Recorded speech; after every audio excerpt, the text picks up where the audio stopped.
네, 지금부터 저희 반야가제 예술가와의 대화를 시작하도록 하겠습니다. 저는 사회를 맡은 김정현 PD라고 합니다. 정말 많은 분들이 남아주셨는데요. 저희 오늘 참석자분들 먼저 자기소개로 시작해볼까 해요. 선생님부터. 네. 손숙입니다. 박영호 역을 맡은 남명규입니다. 마점점 역을 맡은 정경순입니다. 구주봉입니다. 반야 2부 조성화입니다. 네, 안녕하세요. 서은이 소냐 역을 맡은 심은경입니다. 네, 안녕하세요. 오영란 역할을 맡은 임강희입니다. 네, 안녕하세요. 아넬리 역할의 김승배입니다. 안녕하세요. 드라마 트로크 윤서현입니다. 안녕하세요. 조광합니다. 네, 저희 반야제가 어제 개막을 하고 2회차 공연이 종료되었는데요. 저희가 2달 동안 꼬박 연습을 하고 막에 올랐습니다. 그래서 배우님들 그리고 연출님들 터그님 또 소감이 남다르실 것 같은데요. 일단 개막하신 소감 한마디씩 듣고 마이크 통해서 질문 받도록 하겠습니다. 네, 연출님부터 소감이 어떠신지요? 너무 어려워요.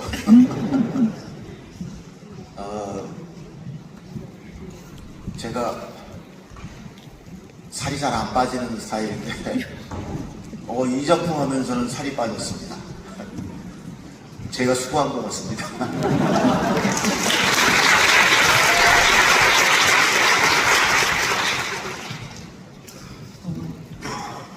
조광하 선생님의 스타일과 체험의 만남이 너무나 기대가 되었고요. 그래서 그런 경험에 동참할 수 있어서 너무나 좋았던 기억이었습니다. 네, 저는 솔직히 말씀드리면, 그냥 인간적으로 솔직히 말씀드리면, 저는 안톤 체육 작가님을 별로 안 좋아합니다. 근데 너무 학교 다닐 때부터 공부도 많이 시키고 힘들어서 되게 원망스러웠는데, 제가 밖에서 이제 나이가 좀 들고 나니까 그 아저씨가 뭘 얘기하려고 했는지 조금씩 이해하기 시작하면서 그래서 위대한 작가로 남았구나 이런 생각을 해서 이번 작품 하는데 되게 큰 의미가 있었고요. 네, 그렇습니다. 개막 전부터 매진이 많이 됐다는 소식을 듣고 되게 기분이 좋았는데 어제 관객분들 꽉 채워진 모습 보니까 너무 행복하더라고요. 감사합니다.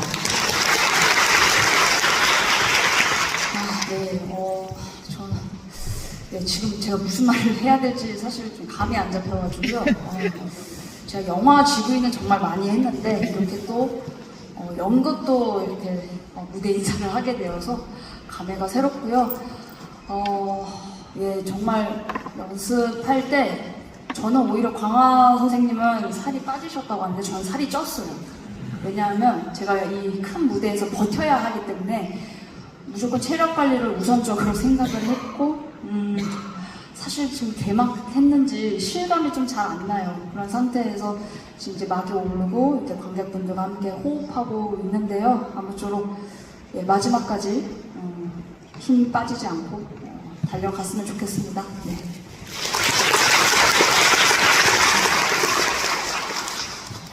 먼저 이렇게 자리해 주신 여러분께 대단히 감사하다는 말씀을 전하고요. 저는 사실 이 작품이 이렇게까지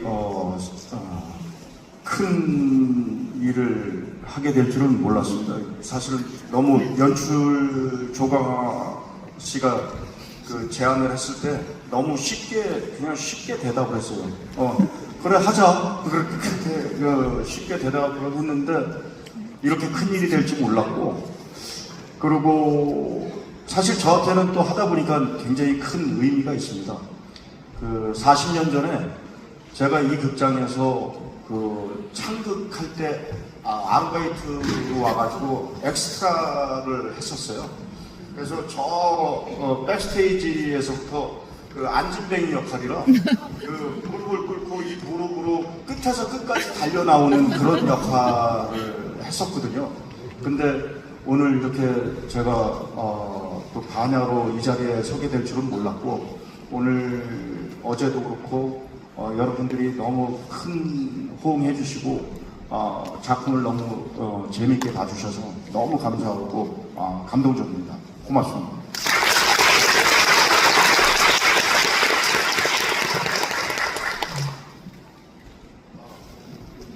반갑습니다. 이런 자리 감사합니다. 무슨 얘기해야 할지 모르겠습니다. 이건 오늘 좋습니다. 여러분들하고 관객도 있습니다.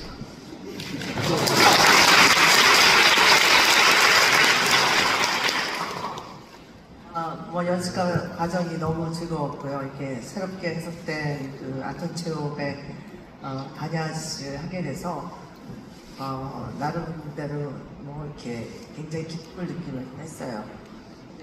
관객 여러분들도 너무 좋아해 주셔서 또 우리도 너무 즐겁고요. 앞으로 남은 공연 성심성의껏 열심히 하겠습니다. 감사합니다.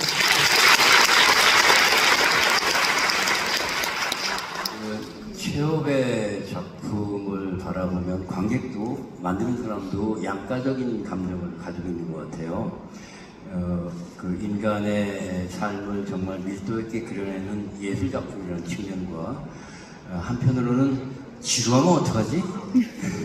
하는 그런 그 양가적인 감정을 가지고 보는 분들도 만드는 사람들도 있는 것 같은데, 제가 그 조광호 연출의 장연출의 번안 대본을 딱 읽어보는 순간 이 작품은 썩 괜찮은 작품이 되겠구나 하는 확신을 가졌습니다. 정말 번안을 정말 너무너무 잘 해주셔서 한국 1939년도로 옮겨왔는데도 불구하고 체홉의 향기를 잃지 않고 우리나라 그 역사 속에 있는 그 시대를 갖다가 잘 구현해내서 참 좋았다 하는 생각이 들었는데, 그 제가 예상했던 만큼 좋은 작품으로 탄생된 것 같아서 기쁩니다. 또 하나 덧붙이자면 조성아 배우는 뭐 매체도 많이 하지만 과거에 연극으로 그 연기력을 다진 분이지만, 우리 심은경 배우 같은 경우는 그 스타일이더라도 사실은 연극은 처음이기 때문에 그 연극 문법에 좀 어색할 수 있는데, 연습 과정을 보니까 그 연극 문법의 수련을 위해서 엄청난 노력을 하는 걸 보고 정말 감동받았던 그런 그 시간들이었습니다.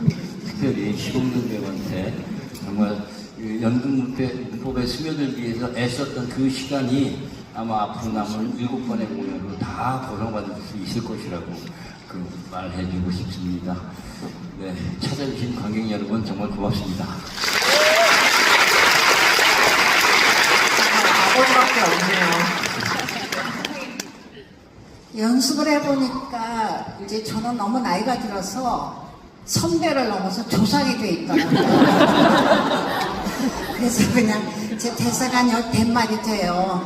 그러니까 이렇게 연습 과정을 지켜보면서 그냥 이쁘고 기특했어요. 다들 너무 열심히 해서. 그리고 저는 개인적으로 어쩌면 이 작품이 나의 마지막 작품일 수도 있지 않을까, 그런 생각을 늘 했고, 이제 나이가 드니까.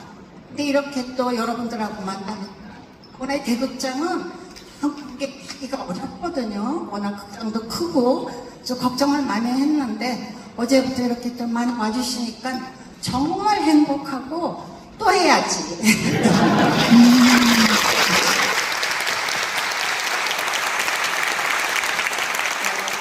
선생님께서 계속 무대에 서실 수 있도록 국립극단에서 매번 공연을 해야겠네요.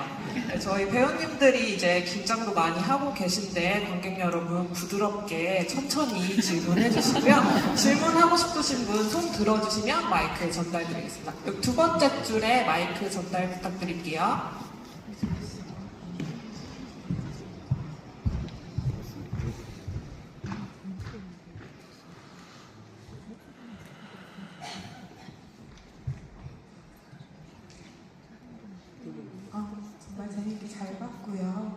질문 2개만 드리고 싶은데요. 일단 연출님한테 안톤 체홉의 반야삼촌 가정 노동자와 인텔리, 농촌과 도시라는 층위가 있다고 그게 부딪힌다고 생각을 하면서 각색을 어떻게 하셨을까 했는데 한국과 정미소라는 조건을 가져오면서 생산자와 수탈자 그리고 심지어는 물레방아에서 정미소로 가는 인간과 기계라는 층위도 생기는 것 같아서 정말 흥미롭게 봤는데요. 이런 정미소라는 공간은 사실 원작에서는 나오지 않잖아요. 그래서 정미소라는 공간을 특히 선택하신 이유가 너무너무 궁금하고요. 그리고 배우분들한테는 이 작품이 좀 크다면 큰 헤어룸에서 하는 연극이 정말 오랜만인 것 같은데 이 작품 준비하면서 압박감도 느끼셨겠지만 즐거웠던 연습실 에피소드 하나씩 부탁드리겠습니다. 윤석은 살짝 터치고 각색은 뭐 구조 앞뒤 바꾸기도 하고 막 편집하고 이런 게 이런 거고 원하는 문화 자체를 나라가 바뀌어 배경이 완전히 바뀌어서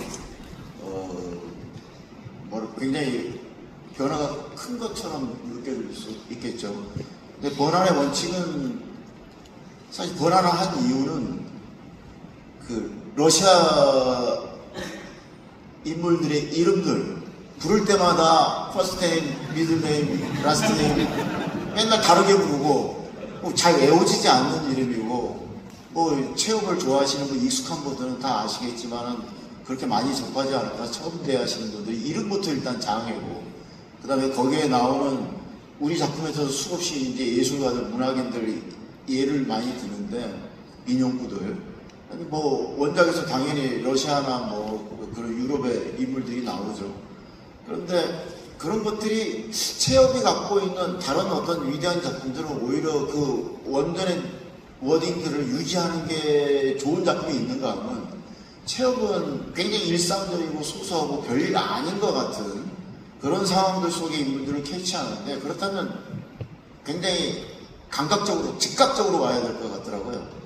그래서 이거 체협이 왜 내가 어렸을 때 어려웠지? 왜 이제 공감이 가지? 근데 그런 레이어들 때문에 그 사람들의 구체적인 일상에 대한 상상이 안 되니까 감각적으로 안 오니까 이 아주 디테일한 구체적인 일상 감각적인 그런 그 순간 속에서 느껴져야지 전체 작품의 의미가 올 것 같은데 이게 방해가 되더라고요. 그래서 그 방해물을 제거하려면 어떻게 해야 될까? 그럼 우리가 익숙한 거 그냥 김소월 얘기하고 그리고 그냥 이상 얘기하면 누구나 다 즉각적으로 아니까 그런 얘기로 바꿔보자. 그래서 그렇다면 변화를 해야 된다. 그런데 이 작품이 갖고 있는 사회적 배경하고 우리 시기에 어느 시대를 해야지 가장 가까울까? 그랬을 때는 큰 도움이 됐던 게 장강명 소설가의 그 먼저 온 미래라는 책이 있어요. 그 바둑계의 AI가 알파고로 인한 그 충격, 2세대의 패배로 인한 바둑하는 사람들이 평생을 바둑의 어떤 경제에 이르기 위해서 어렸을 때부터 그 수많은 시간들을 정지를 하는데 갑자기 알파고 하나 때문에 그동안의 공부들이 다 무용지물이 되어버린 거죠. 그때 그 황당함들, 그다음에 무력감들, 싸워서 이길 수 없는 평생의 공부가 버려진다는 그 자기의 인생이 부정당하는 느낌 이런 것들이 체험의 인물들하고 반야의 특히 인물들하고 맞닿는 게 아닌가. 그럼 우리는 그런 시대가 어디지? 그게 일제강점기 아닐까.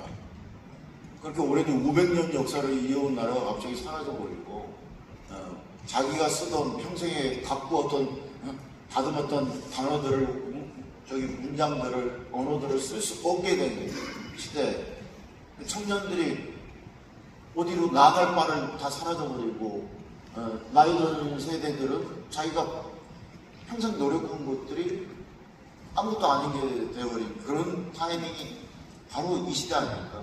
그리고 지금 시대도 그런 것 같아요. 우리가 알았던 지식들, AI나 뭐 전쟁 위기나 여러 가지 것들, 기후위기 이런 것들이 우리가 알던 질서들이 다 무너져 버리는 것 같고 의미가 없어지는 것 같고 내가 알던 것들이 다 소용없는 것 같고 내 노력들이 아무도 인정 안 해주는 것 같고 이럴 때가 일제강점기 시대가 아닐까. 그리고 정미소로 한 거는 원작에서는 어떻든 지방 영지에 말하자면 지주죠. 지주계층의 집안 이야기인데 우리한테는 지주라는 개념이 좀 느낌이 좀 다른 것 같아요. 그랬을 때 그리고 그 변화하는 시대라는 것도 좀 가미가 돼야 될 것 같아서 정류소라는 인천, 부산 이런 대도시나 교통의 물류가 어떤 뭐랄까 쌀이 생산량이 많은 그런 것도 아니고 용동 한간 지역은 경부선 하나 지나갈 뿐이죠. 근데 그 즈음에 그런 곳에서 조금씩 정류소가 들어가긴 했다는데 뭐 그렇게 대규모로 경영이 잘 되는 그런 것도 아니고 변화에 적응해 보려고 하지만은 변화를 잘 읽지 못하고 있는 엇박자인 그런 사람들인 거죠. 그럼 결국은 그 일에 그냥 매달리기만, 노동에 결국 시달리기만 하고 겨우겨우 꾸려나갈 수밖에 없는 상황들이 체육의 원작의 인물들하고 많이 매칭이 될 것 같아서 그렇게 했습니다. 그리고 이제 우리 드라마tur기 선생님께서 그 은희의 엔딩 대사에서 결국 노동, 계속 일하면서 계속 살아가야 돼 라는 말이 아마 이제 체육의 원작의 재정 말기에 제국주의가 무너져가던 시기에 지주계급이 무너져가던 시기와 그 다음에 그 이후에 나오는 사회주의의 노동자의 어떤 노동력을 강조하는 그래서 어떻든 우리는 일을 해서만 살아가야 된다는 강박증 이유도 모르겠지만 어쨌든 계속 일을 해야 될 것 같은 그런 공허하지만 그게 또 거기에 뭔가 의미가 있을 것 같아 그런 의미하고도 맞닿을 수 있는 게 이런 기계장들이 잘 보여줄 수 있는 곳인 것 같아요. 그 지역의 시골 배경으로 할 수 있는 최인선의 선택에 문화가 새로운 문화와 옛날 문화와 뒤섞여가지고 지주의 그런 넓은 땅을 갖고 있던 집안이었지만 새로운 문화를 어설프게 받아들이면서 더 노동에 그렇게 끌려가게 되는 그런 배경을 보여주기가 좋은 데가 딱 정류소였던 것 같습니다. 말이 너무 길었죠.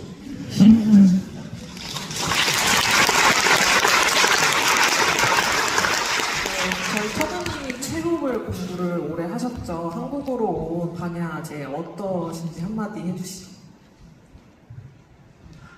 네, 연주님께서 지금 말씀해 주신 것대로 이제 당대 체육이 이 작품을 썼을 때 이제 제국 말기의 시기와 사실은 한국의 1930년대 말의 상황은 비슷한 점도 많고 또 다른 점도 있어요. 왜냐하면 제국은 이제 스스로 점점 이제 퇴행해가는 그런 모습이었고 그리고 우리나라 같은 경우는 이제 외세에 의해서 이제 침략을 받은 것이기 때문에 그런 상황들이 조금씩 이제 다른데 그런 지점들을 어떻게 하면은 개연성 있게 이끌어갈 수 있을까라는 지점에서 연주님께서 각 캐릭터 하나하나마다의 전사나 이런 지점에 있어서 굉장히 많이 조율을 해주셨더라고요. 제가 이제 그 부분을 연주님께서 바꿔주신 그런 부분들을 드라마turg의 글에도 그대로 이제 옮겨 담기도 했지만 많은 부분들이 그래서 지금의 우리를 이야기하는데도 들어맞는 지점들이 있지 않았나 결국은 그런 생각이 들었습니다.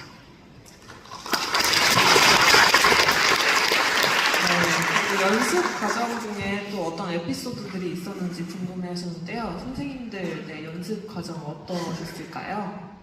경순 선생님, 상화 선생님. 연습 과정에 재밌었던 것보다 늘 즐거웠던 거는 우리 손숙 선생님과 함께 작업을 한다는 거.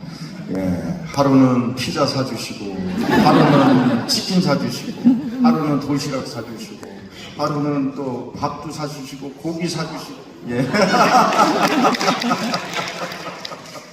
떡도 사주시고, 역시 공자님 말씀이 맞는 것 같습니다. 손숙 선생님과 함께 하면 굶어 죽는 사람이 없다고 항상 감사하게 생각하고 있습니다. 네, 그러면 매일 저희 식사를 챙겨주신 선생님은 연습 어떠셨나요? 저가 연출이 나를 캐스팅해줘서 너무 고맙고 이상해요. 무대는 늘 처음처럼 설레요. 사실 한 10년 전만 해도 나 이 역할하면 안 했을 거예요.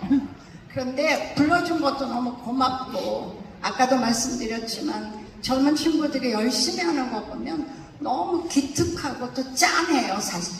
이게 뭐라고. 무슨 돈이 많이 생겨, 무슨 명예가 생겨, 그거를 일다 팽개치고 2달을 그냥 하루에 7시간, 8시간 미친 듯이 연습하는 거 보면서 어떤 저는 그 젊은 친구들한테 새로운 희망을 봤어요.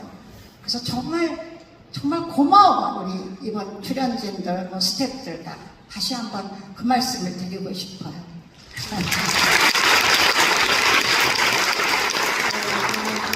다음 분 질문 받아볼게요. 네, 지금 중앙에 앉아 계신 분 질문 먼저 받겠습니다.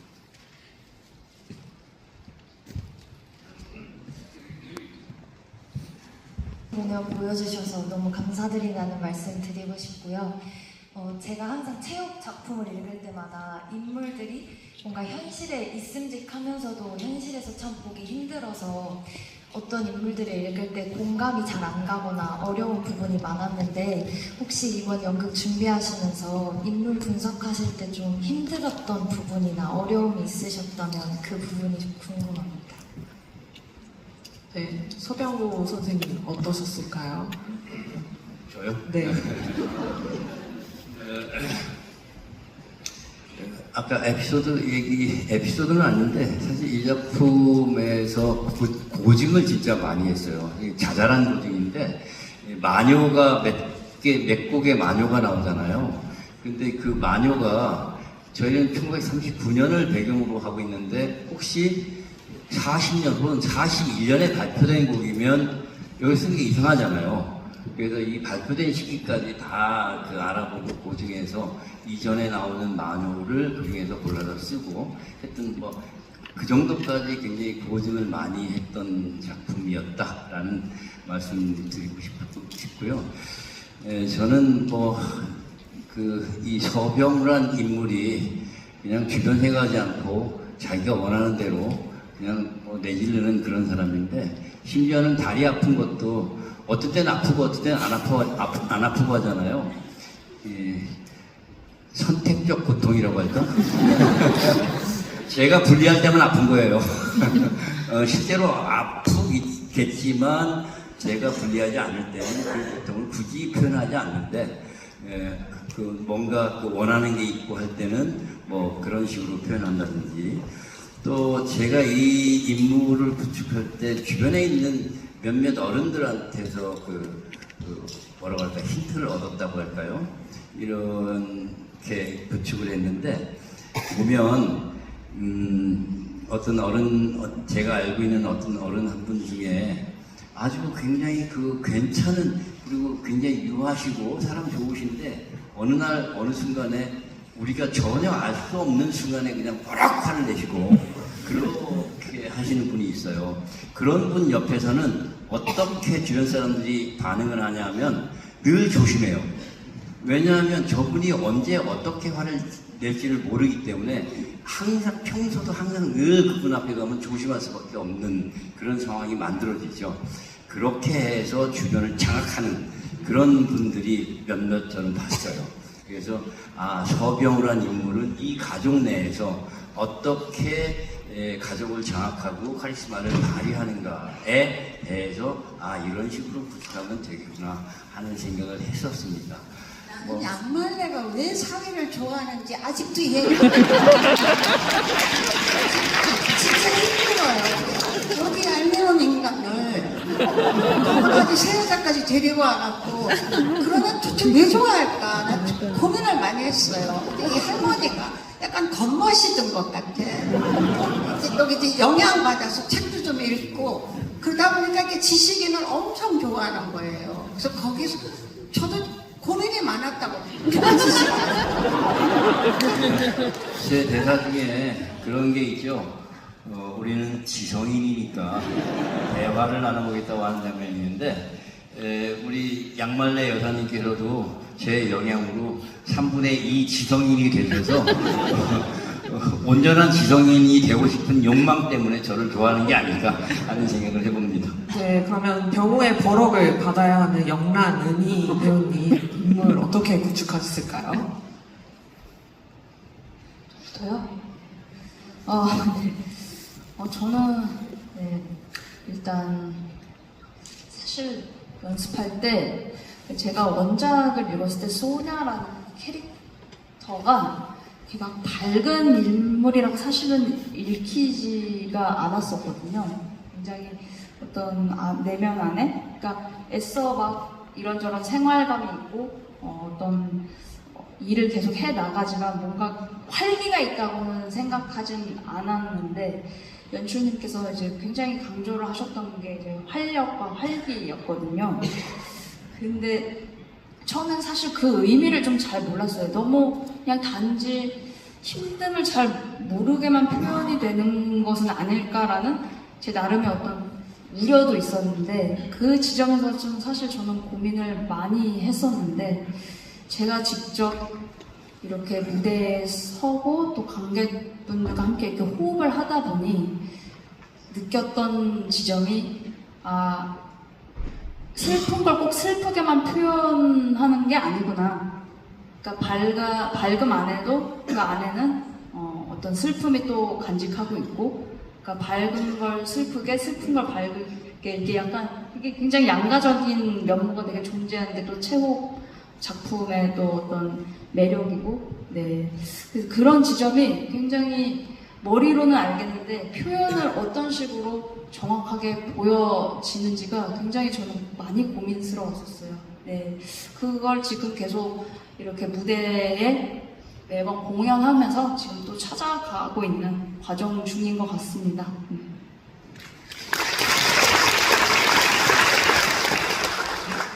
네, 어쨌든 그 옐레나와 오영란은 원작과 지금 여기 반야제 나이 자체가 좀 달라요. 처음에 원작을 우리가 너무 읽었기 때문에 이 반야제 오영란과 옐레나가 너무 헷갈리는 거예요. 분명 약간 좀 다른 지점들이 있거든요. 나이도 다르고. 그래서 많이 헷갈렸는데 계속 연습하고 하다 보니까 또 더 좋게 찾아지는 부분들이 있고 옐레나에서 가져와야 되는 부분들은 가져오고 그리고 여기 오영란으로서 살아야 되는 부분은 살고 약간 그런 것들을 많이 고민했던 것 같아요. 지금 많이 찾은 단계고 네 그렇습니다. 네. 네, 그럼 다음 질문 받아볼게요. 네, 아까 손 들어주셔가지고 이쪽 사이드에 맞습니다. 네.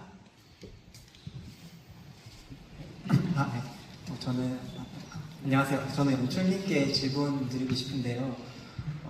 공연 보면서 좀 주제도 다르고 내용도 좀 많이 다르긴 하지만 좀 우리나라 문학 작품이 조금 생각나더라고요. 저는 이제 이상의 권태라는 작품이 좀 생각났는데 무기력한 농촌을 그린다는 점에서 앞서 말씀드린 것처럼 내용 많이 다르긴 하지만 이미지가 떠오르더라고요. 그래서 그런 차원에서 혹시 연출님이 좀 모티브를 얻으셨다든지 좀 아이디어를 얻으신 우리나라 문학이라든지 아니면 다른 역사적 사건 같은 게 있는지 좀 궁금합니다. 제가 이상 이야기를 연극으로 한 적이 있습니다. 작가 초년생 때. 예. 그때 이제 이상 주변에 문인들이 많이 있었죠. 예술가들도 있었고. 그러니까 그 사람들은 왜 이렇게 살았을까? 라는 생각이 여기 많이 들어간 것 같아요. 권태처럼 구체적인 한 작품이 아니라 그 시대의 예술가들이 방황할 수밖에 없는 거. 특히 문학인들은 모국어인 우리 말로 작품을 만들어야 되는데 우리 말이 억압당하고 심지어는 못 쓰게 하고 그럴 때도 있고 그랬을 때 이 사람들은 미래를 잃어버린 거죠. 사실 사람들이 살아가는 거는 이 다음에 내가 작품이 이렇게 깊어져야지 미래에 좀 더 편안한 경제적인 이런 가능성을 두고 꿈을 꾸면서 살아가는데 이 사람들이 미래가 없는 거죠. 여기에 더 언뜻 저의 그런 생각이 반영되게 헤일의 대사에 세상이 미쳐 돌아가니까 이상한 시를 쓸 수밖에 제가 보는 이상한 그런 면이 있거든요. 자기의 천재성, 자기의 재능 이런 것들을 사람들한테 나를 전달할 수가 없어 라는 생각이 들 땐 오히려 역으로 이상한 행위를 해버리는 게 아닐까 그 막막함들을 어떻게 버틸까? 그게 청년기지라고도 약간 비슷한 것 같아요. 뭐 공부나 하고 세상을 알 것도 같은데 나에게 기회를 주어주자고 않고 자본도 없고 기성세대는 날 바라보지 않고 그럴 때 그 답답함이나 그다음에 여기서 이제 주로 이제 아재가 전면에 나서 있지만 한때 그런 꿈을 꾸었고 했던 사람들이 나이가 더 어느 에 살다 보니까 뭔가 잘못 살아온 것 같고 길이 막혀버린 것 같고 이럴 때 심정이 같은 게 아니라 나라를 잃어버린 젊은 자기 나라의 말을 잃어버린 젊은 문학인들 그리고 평생 노력해온 삶이 무언가 잘못 살아온 것 같고 그 미래도 더 이상 개선할 여지가 없는 것 같은 막막함들 거기에서 이제 그 영란하고 해외 대사 중에 나오는 운페니, 데카당스지, 스탬스니 이런 것들이 아마 그 시대 젊은이들 그런 대로 빠질 수밖에 없었던 것 같아요. 말하자면 퇴폐주의, 탄미주의 이렇게 말하자면 일종의 현실을 어떻게 해볼 수가 없으니까 다른 것으로 도피하는 것일 수도 있는 거죠. 그런 맥락에서 그렇게 그런 문학인들처럼 예술가들처럼 자극적으로 나오지는 않았지만 전반적으로 여기 있는 인물들이 같은 그때 우리 민족이 우리 문화가 더더군다나 39년이 배경인데 그럼 이때쯤 되면 더 이상은 우리나라가 다시 해방될 수 없는 거 아닌가 영원히 나라를 빼앗기는 거 아닌가 하고는 어떤 막막한 절망감을 느낄 때의 무렵이어서 더더욱 이 인물들이 그런 심정에 그런 예술가들의 젊은 예술가들의 심정하고 다 비슷한 상황이 아닌가 그런 면에서 권태를 얘기해서 깜짝 놀랐는데 그 작품 자체는 아니었지만 그런 그 시대의 젊은 예술가들의 절망감을 맞닥뜨리는 부분들을 많이 넣으려고 했었죠. 네. 연출님 답변에 10문장 이상 넘어가시면 저희 손숙 선생님께서 자꾸 제 귀에만 들리게 길다 라고 하세요. 네, 참고해 주시길 바라고요. 다음 질문 받아보겠습니다. 네, 여기 앞에 계신 분.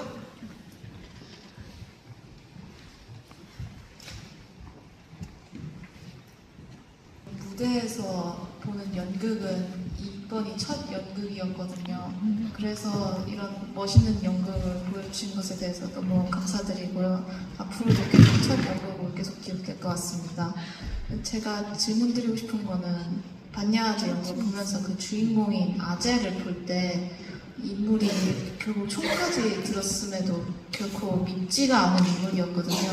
저는 계속 애정이 가는 인물이라고 생각했는데 이 인물을 연기하신 조성아 배우님께 여쭤보고 싶은 것은요. 만약 이 반야아제라는 사람이 본인의 주변에 혹은 진짜 삼촌인 가족으로 있다면 어떻게 대하셨을지가 궁금합니다. 답하기 전에 제가 옆에서 살짝 거들면은 캐스팅 귀합니다. 네, 10문장이요?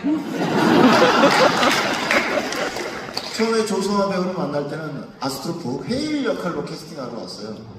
그때는 이제 시민경 배우 되기 전에 좀 연령대를 더 높게 다 잡아가지고 그랬는데 술 마시면서 뭐 이런저런 얘기 가족 얘기를 하는데 형님 얘기를 하는데 형님이 딱 반야예요. 너무 놀랐어요. 정말 반야 같은 인상을 사줬더라고.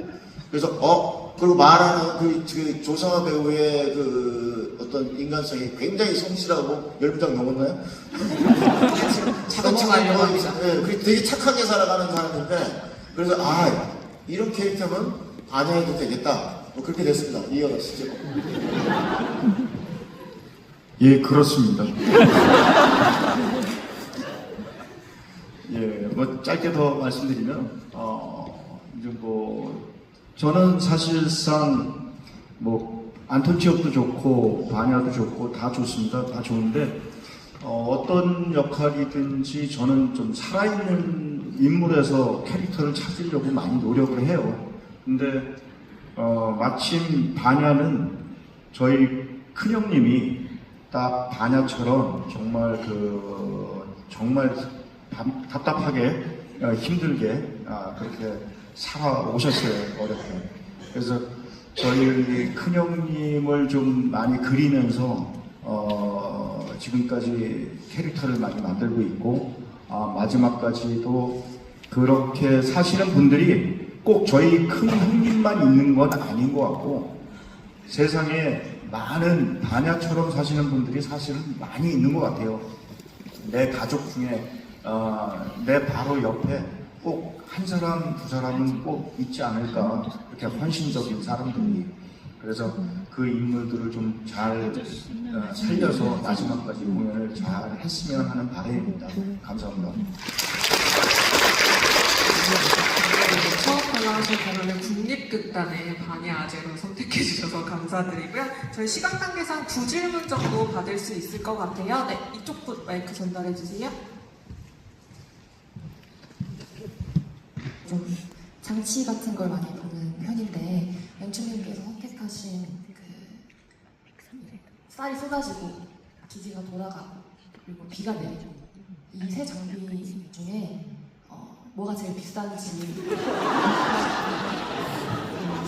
제가 항상 생각하는 건 사실 비가 내리지 않아도 되고 쌀이 떨어지지 않아도 되고 기지가 돌아가지 않아도 되는데 꼭 그걸 하셨잖아요.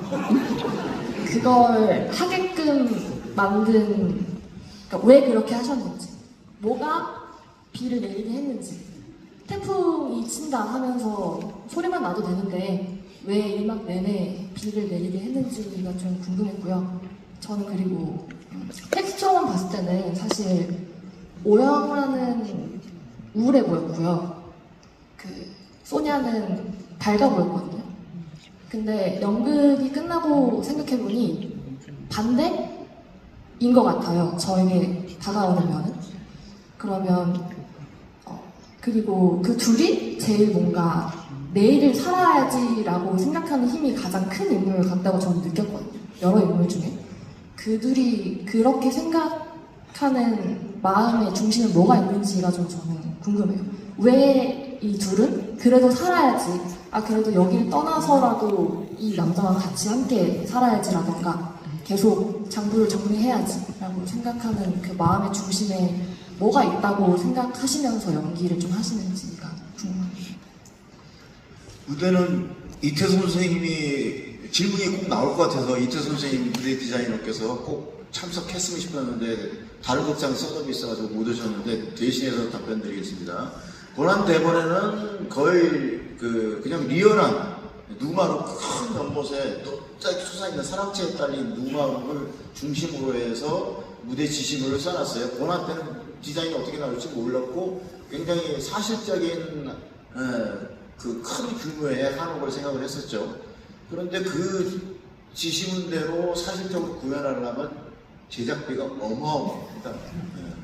그리고 또 하나 난제가 뭐였냐면은 반야는 실질적인 등장인물이 대본에 있는 건 8명 정도고 그 외에 이제 일꾼 뭐 이렇게 있는데 저희는 11명으로 구성되었죠. 근데 이 8명의 캐릭터가 이 헤어로운 극장이 꽤 큰 극장인데 보통 체험을 하거나 반야를 하면 특히 반야 같은 경우는 작은 규모 중극장 이하에서 보통 많이 하거든요. 인물들 간의 관계가 굉장히 디테일하고 내밀해서 그 섬세함이 전달되려면 큰 극장은 오히려 부담되거나 안 맞거나 한다는 생각이었거든요. 그런데 극장이 먼저 정해지고, 근데 저는 이 시점에서 난 반야를 안 하면 도저히 못하겠다. 그게 작년 8월에 정했었나요? 6월에. 네. 죄송합니다. 아무튼 반야를 해야겠는데 해요이에요.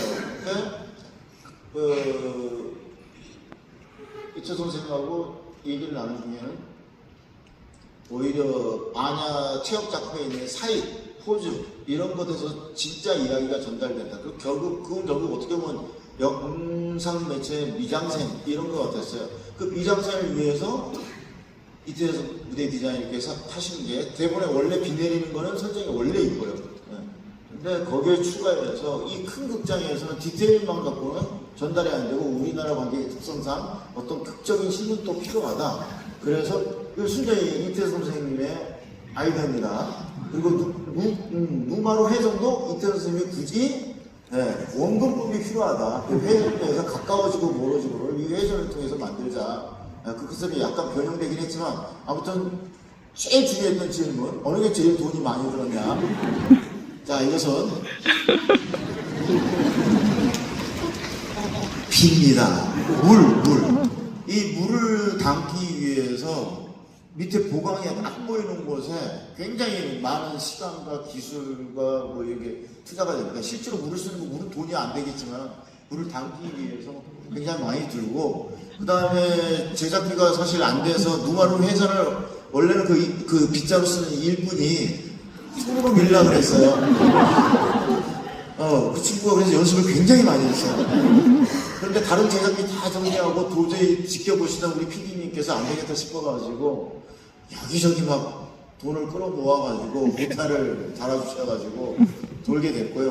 그 다음에 엔딩은 그냥 이 쌀 쏟아지는 장치를 해주신 게 저는 정말 이태 선수님께 감사드리는데, 이게 없었으면 이 큰 극장에서는 그만한 에너지가 안 나왔을 것 같아요. 그냥 뭐 이렇게 어떻게 보면 감상적이 되거나 뭐 이럴 수 있을 것 같은데, 이 쌀쪄 쏟아진다는 게 자기가 운영하는 이보가 자기의 노동에 결국은 치워버리는 거죠. 뭔가 막혀있던 것이 그냥 빵 뚫려버린 것일 수도 있지만 빵 뚫려서 좋은 게 아니라 더 복잡해진 거죠. 권총을 쏴서 더 복잡해진 거죠. 그런 어떤 상징성이나 그 심리적인 힘이 기침하셨나요? 쏟아지는 순간 바로 저 정강화 연출가가 너무 지독해요. 그래서 젊은 주연 배우들을 그냥 하루 종일 들들 볶아요. 그래서 내가 은경이한테 너 저런 연출 한번 바꿔라면 나중에 어떤 연출가 나와도 겁안나. 그랬거든요. 선생님 평소보다 덜한 겁니다.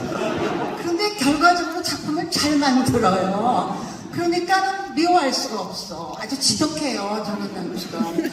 커튼콜하는데도 줄 맞춰라. 젊은 애들이 인사할 때 박수도 내가 치니까 치지 말라. 일부러 치려고 그랬어. 그때까지 아주 세심하고 정말 드문 연출가고 굉장히 귀한 연출가 같아요. 박수 한번 보내주세요. 저희 무대 디자인 해주신 이태석 선생님께서 오늘 참석이 불가하지만 프로그램북에 이제 글을 첨부해달라고 관객분들께 이야기 전해주셔서 홈페이지에서 다운받으실 수 있고요. 주요 배우, 젊은 배우분들 어떻게 연습 과정 송수 선생님 말대로 힘드셨다고 하는데 질문이랑 같이 답변해주시면 좋을 것 같아요. 아까 질문 주신 거. 근데 저는 그게 오영란과 서원님이어서가 아니고 그때 여성들이어서 그랬던 것 같아요. 네. 제가 어느 날 샤워하면서 생각을 했는데, 와, 이 집안 여자들 진짜 강인하다. 서원이 엄마도 너무나 강인한 사람이었고, 사실 저도 굉장히 이렇게 헬렐레 약간 그런 느낌이기도 하지만 말이 좀 제 표현 생각이 안 나는데, 그럼에도 불구하고 되게 강인한 여자거든요. 자신의 인생을 되게 사랑하고 그것을 굉장히 살아내려고 어떤 방식으로든 살아내려고 하는 사람이고, 그리고 양말레, 점점 다 이 집안 여자들이 굉장히 강인해. 아마 그 시대의 여성들이 어려운 상황에서도 집안을 끌어가고 어쨌든 살아내고 하는 것 자체가 좀 힘든 상황들이었잖아요. 그러면서 자연스럽게 강인함이 생기지 않았나, 인생에 대한 저는 그런 생각이 듭니다. 네, 어려운 질문이라고 생각을 해요. 네, 저도 그 지점이 제일 고민이 많이 되었던 부분이었고, 저는 사실 여기 오신 분들 중에 민음사 유튜브 보신 분들 계실 수도 있는데, 저는 사실 되게 퇴폐적인 문학과, 아이고 웃으시면 죄송합니다. 진짜 좋아해가지고요. 데카당스에 빠져있는 그런 제 개인적으로는 그런 사람인데, 이 살아가야 하는 감각이 무엇인지 머릿속으로는 항상 알지만 제가 좀 체감을 좀 잘 못하고 살았던 것 같아요. 그래서 항상 연출님이 하시는 어떤 아까 말씀드렸던 그런 활력, 이 캐릭터가 근데 이렇게 항상 벅차고 힘들게 어떤 생활 노동을 해나가면서 살아가는 인물인데, 그건 알겠으나 어떻게 표현해야 하지? 막 이런 고민들이 굉장히 많았었는데, 제가 우연찮게 그냥 저 머릿속에 퍼뜩 스쳐 지나갔던 게 이제 베토벤의 베토벤의 한 일화였어요. 베토벤은 합창교향곡을 이제 만들었을 때 귀가 거의 안 들리는 이제 그런 수준이었는데 그럼에도 불구하고 계속 그 교향곡을 결국은 써내죠. 그런 것이 아닐까? 이렇게 굉장히 이 은희의 생활이 굉장히 질이 멸렬하고 굉장히 항상 벅차고 그녀 또한 도망치고 싶겠죠. 그렇지만 은희는 그 노동 속에서 분명 느꼈다고 생각해요. 이 결국은 살아내는 게 가장 값지다는 거. 그게 결국은 해낸다는 의미인 것 같아요. 네, 그래서 베토벤의 그 교향곡을 들으면서 베토벤의 어떤 일화를 또 생각하면서 그렇게 정말 역경 속에 있고 힘들고 벼랑 끝에 서 있는 것 같지만 그럼에도 포기하지 않고 계속 한 발 한 발 나아가는 거. 큰 한 발이 아니라 작은 한 발이라도 그런 게 그런 점을 좀 주안으로 생각하고 연기했습니다. 네, 답변을. 또 이 집안의 그 기둥이 마점점 여사님도 강인함 하면 또 빠질 수가 없는데 마점점 여사님은 캐릭터에 대해서 어떻게 생각하셨는지요? 좋다고 생각했어요.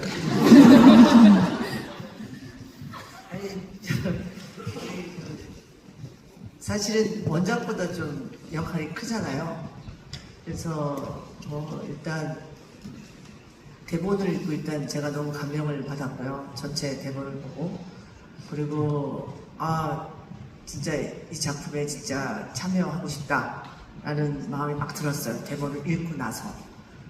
그리고 이제 이 대본을 다 읽고 이렇게 연기를 하다 보니까 여러분들은 느끼셨는지 모르겠지만 어떻게 보면 굉장히 따뜻하잖아요. 그렇죠?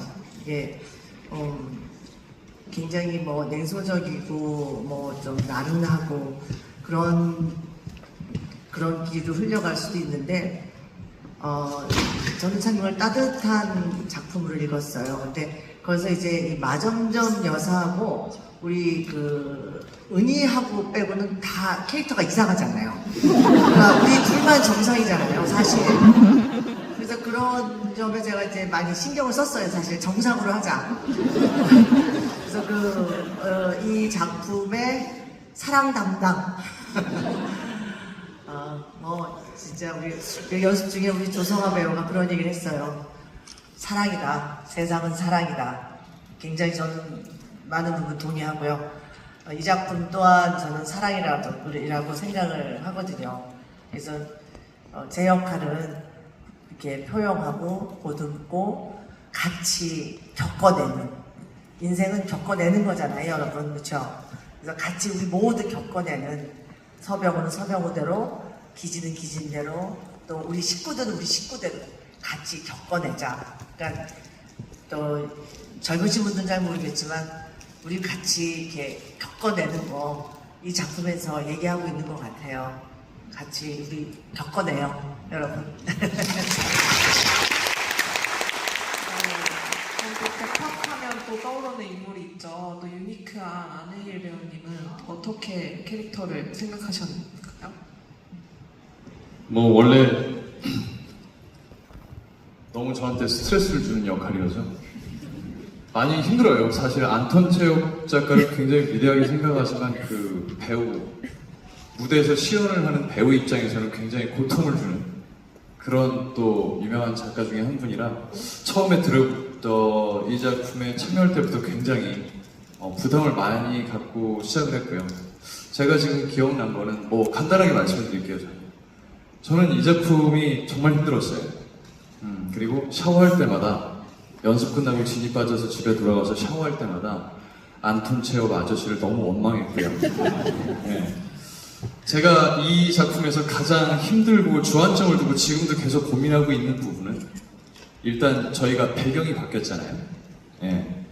그 러시아 지역에서 저희 한국 정서로 이게 담아져서 넘어왔을 때 그 제가 알고 있는 원작에서 줄 수 있는 서브텍스트나 이런 것들을 어떻게 한국 정서에 더 어울리게 만들 수 있는지, 어떤 뭐 구체적인 액션이라든가 아니면 연출님께서 번안해 주신 대사, 활자에 있어서 조금 더 그 1930년대 그 황간 그 지역에 어울릴 만한 모습들을 어떻게 담아낼 수 있는지, 뭐 액팅이라든지 활자의 주안점을 많이 두고 고민을 했고요.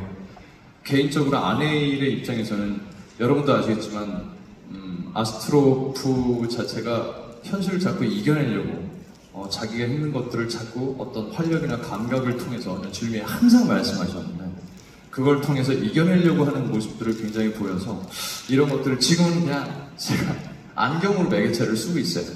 그래서 아네일, 아스트로프의 어떤 사회적인 환경과 내면적인 환경을 넘나드는 어떤 도구로 저는 일단은 지금 안경을 쓰고 있는데 이게 아직 그렇게 제 개인적으로 생각할 때 효과적이지 않은 것 같아서 계속 고민하고 있습니다. 그런 부분에서 주안점을 두고 지금 가장 많이 조금 더 한국 정서를 잘 어울릴 만한 아네일을 만들기 위해서 계속 고민을 하고 있는 것 같습니다. 이상입니다. 뛰어들겠습니다. 아스트로프가 체육을 말하는 자기를 대변하는 인물이 아스트로프라고 했다고 그러던데요. 근데 아스트로프가 제가 보기에도 인물을 해석하기가 되게 까다로운 인물인 것 같아요. 왜 이렇게 어려운가요, 드라마tur기님?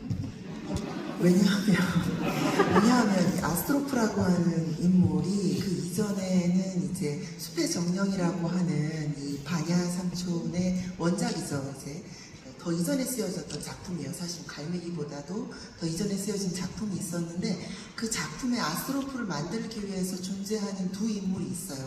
한 인물은 이상을 가진 인물이 있고 한 인물은 완전히 방탕한 인물이 존재해요.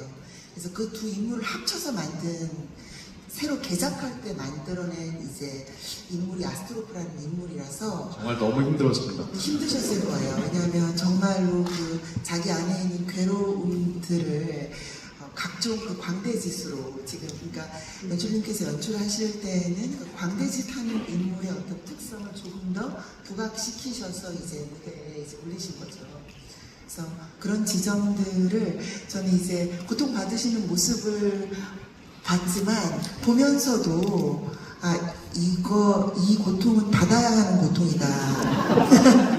왜냐하면 아스트로프가 그만큼 사실은 이해하기 어려운 인물이에요. 이상이 너무 높고 그래서 지금의 시공간에서 이 자신의 이상을 펼치지 못하기 때문에 사실은 100년 후, 200년 후를 계속해서 이야기하고 있는 것이거든요.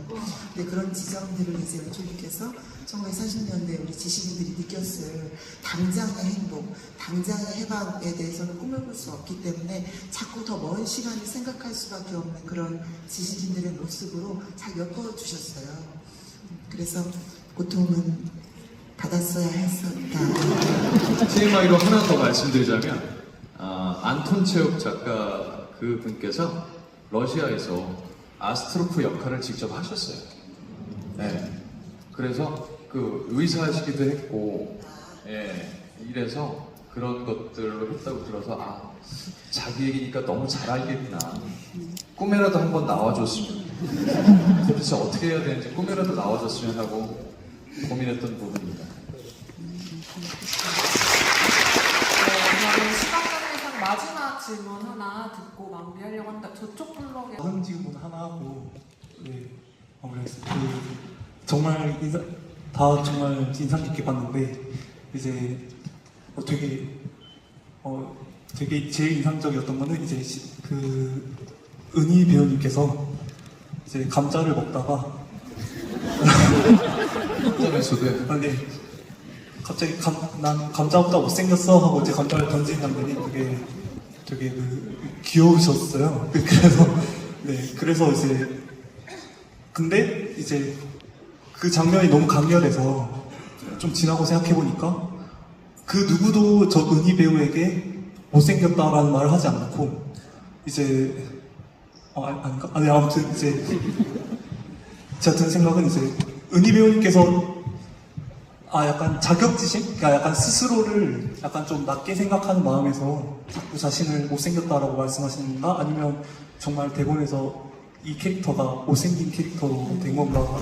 네, 왜냐면 이게 이 말씀을 자꾸 심은경 배우님께서 해서 몰입이 잘 안 되고 있습니다.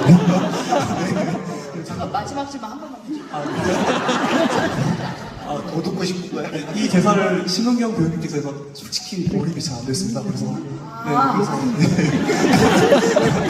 그래서 네, 질문 하나 드리고 싶었습니다.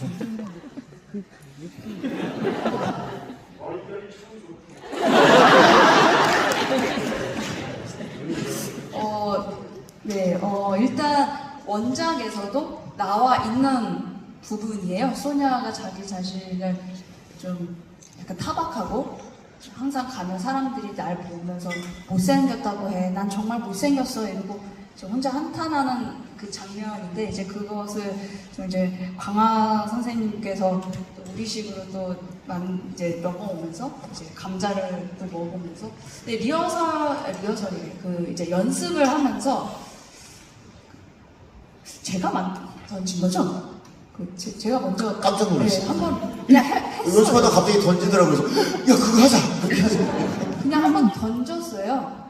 감자를. 그러니까 영국에서는 어떤 표현들을 보여줘야 된다라는 것을 저도 많이 이제 인식을 하고 이제 어떤 게 좀 효과적으로 이 캐릭터가 가지고 있는 그런 속상함이 보일까 하다가 그냥 나 감자처럼 못생겼어 이렇게만 하면 이게 잘 안 보이는 것 같고 그래서 이제 광하 선생님은 뭘 이렇게 던지거나 이렇게 팍 이렇게 하는 걸 너무 좋아하시거든요.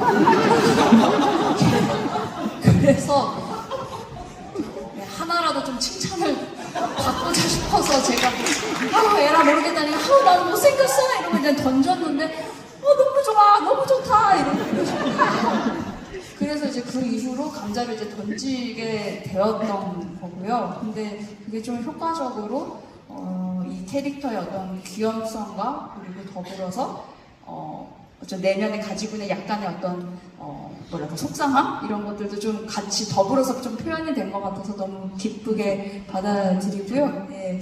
또 제 스스로 어떻게 받아들이냐, 저도 제 스스로 막 예쁘다고 생각하지는 않고,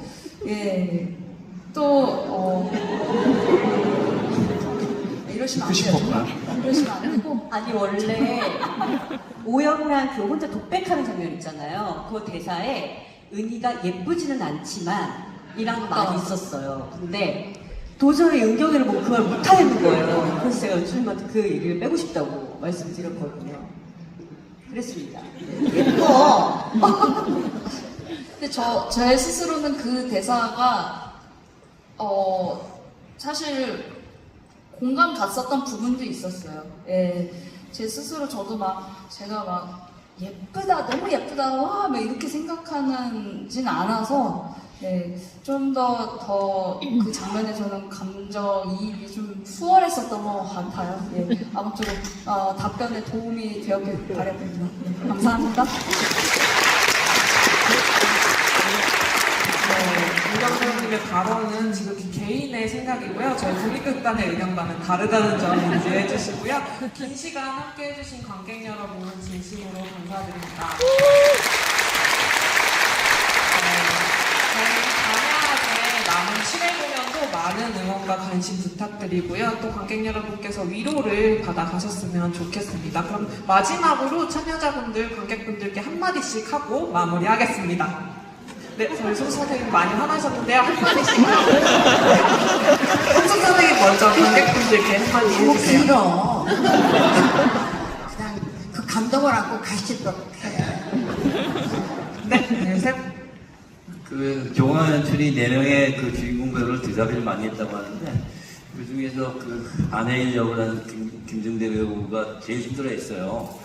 그래서 김승대 배우가 고민을 하길래 야 연습할 때 가장 힘들고 고통받는 사람이 무대에서는 가장 빛나더라 라고 얘기를 했는데 정말 가장 빛났죠?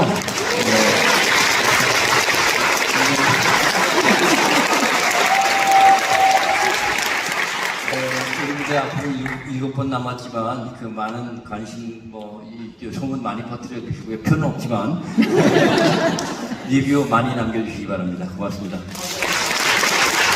반야제가 여러분의 인생작이 되었길 바라겠습니다. 네. 예, 31일이면 이제 이 작품은 이제 끝입니다. 예, 이제 시작하자마자 끝인데 너무 아쉽고요. 이 아쉬움을 좀 많이 어딘가 좀 표출을 해주시면 저희들이 그 힘으로 마지막까지 열심히 하겠습니다. 감사합니다. 오늘 이렇게 자리 빛내주셔서 너무 감사합니다. 앞으로 남은 해쳐도 열심히 잘 하겠습니다. 포기하지 않게 응원 많이 해주세요. 감사합니다. 와주셔서 감사합니다. 사랑합니다.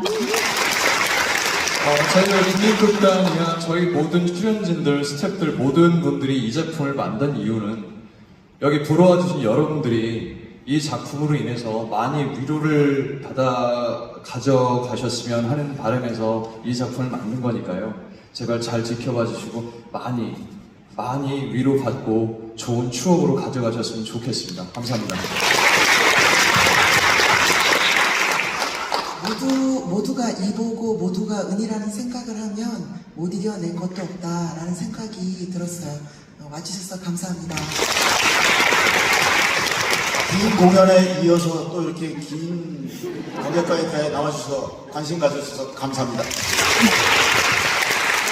그러면 저희 선생님께서 더 화내시기 전에 빠르게 마무리하도록 하겠습니다. 관객 여러분께서도 빠르게 퇴장 부탁드리고요. 여기서 마무리하겠습니다. 감사합니다.